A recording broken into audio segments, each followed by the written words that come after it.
მე შვილმოკლული მამა, რომელიც უკვე ისე ვარ დაუძროლებული, რომ არ ვიცი კიდევ რამდენად ვისოცხლებ, მაგრამ ისი არ მინდა ამ ქვეყნიდან წავიდე, რომ მიშა სააკაშვილი ყოველთვის მინდა რომ იყოს ციხეში, იმ ციხეში, სადაც მას ეკუთვნის და არა იქ, სადაც ის არის დღეს. ამბობს ეს მტარვალი, ეს კარტახის რესპუბლიკაცია, რომ თურმე ციხეში ვერძლებს. წამოვიდეს ერთი და ნახოს, ჩემი გიორგი როგორ აძლებს მიწაში, ბუდა რობაქიძე როგორ აძლებს მიწაში.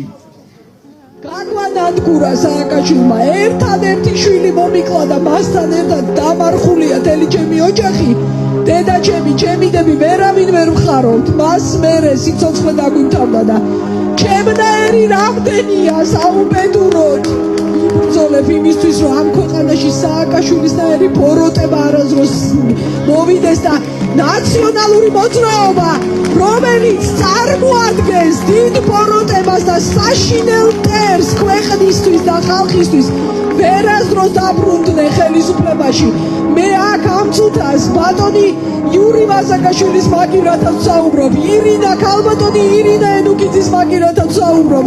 მე დავრჩი ცოცხალი, იმიტომ რომ ვერ მოასწრე ჩემი მოკლა, თორე ისიც უნდოდათ და მეკრილობა საწრო აყენებს, შეიძლება ითქვარო მოკლა არ მინდოდაო, უნდა გააგიჟდე ხალხი, უნდა გადაირინო. ყველაზე ბედნიერი რომ ვიყავი, მაშინ მომკლეს მე, მაშინ ხალხო.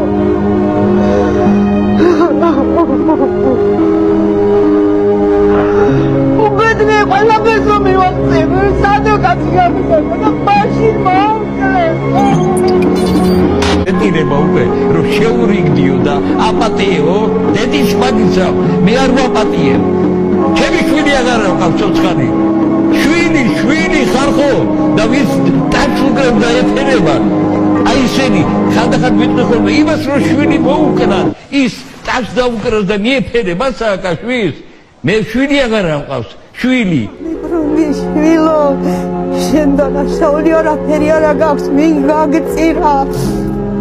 გაგწირა ასე შვილო, შენი ოჯახი ამოწყვეტაზე გაწყდა ჩვენი წინსვლა, ჩვენი ბედნიერება იმ დღიდან რაც შენ დაგეკარგე შვილო. ნივის მარკის ავტომანქანას, რომელშიც სხვა მეტყევე რეინჯერებთან ერთად დავით ცინდელიანი და მამამისი ზაურ ცინდელიანი ისხდნენ, ყუდის თანამშრომლები დახვდნენ და მეტყევე რეინჯერი გაიტაცეს. გზაში გეგმა შეიცვალა და ცინდელიანი თბილისის ნაცვლად ბათუმში ჩაიყვანეს, სადაც ყუდის აფხაზეთის მთავარი სამმართველოს უფროს რომან შამათავას გადასცეს. რომან შამათავამ ცინდელიანი ჩასვა ნავში, აუხვია თვალები და აფხაზეთის ყუდის ერთ-ერთ თანამშრომელთან ერთად ზღვაში დაახლოებით 4 კილომეტრის მანძილზე გავიდა. შემდეგ ცინდელიანი თავის არეში საკონტროლო გასტროლით მოკლა. ცხედარს სხეულზე თოკით ბეტონნარევი რკინის ღუზამუობა და ზღვაში გადააგდო. განადგურების პირასვათ მისული ამოგწყვეტეს, ჩემი მეუღლეც იმას გადაყვა, გარდაიცვალა ჩემი მეუღლეც, ვერ აიტანა ამდენი განსასწრელი და ისიც გაგვანადგურეს ოჯახები. ასეთი განადგურებული ოჯახები ბევრია საქართველოში. ღმერთს მივანდობ, ღმერთს ვეუბნებოდი არ გამიშვა ამ ქვეყნიდან, ასე რომ სააკაშვილის სიმწარე არ მანახოს.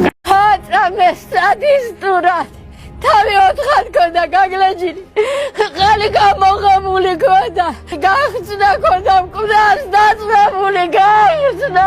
ჩემი შვილი, დედა, რისთვის დამიხვრიტეს მითხარით, დედა, ხელნაწეული, კედელზე მიყენებული შვილები, დედა, 16 ტყვი, დედა, გაგანადგურეს, დედა, მომწყვიტეს, დედა. კამერა დავიდოვი ალბათ დავიდოვი აფრასიძე ბადრი 52.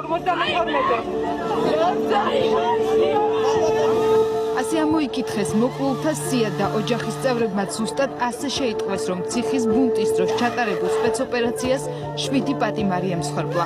სხეულის მძიმე დაზიანება მიიღო 22-მა. მსჯავრდებულების წინააღმდეგ სპეცრაზმმა ცეცხლსასროლი იარაღი გამოიყენა.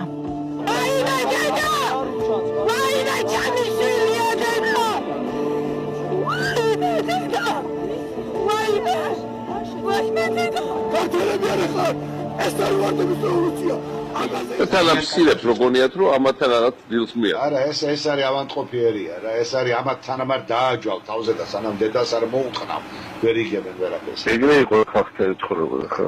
ეხლა პირიქით. მაგათი დედა მოუწყან მე ქართველების დედა მოუწყან. ვინ არიან ესენი ეს ავანტყოფიერი ვინ არის?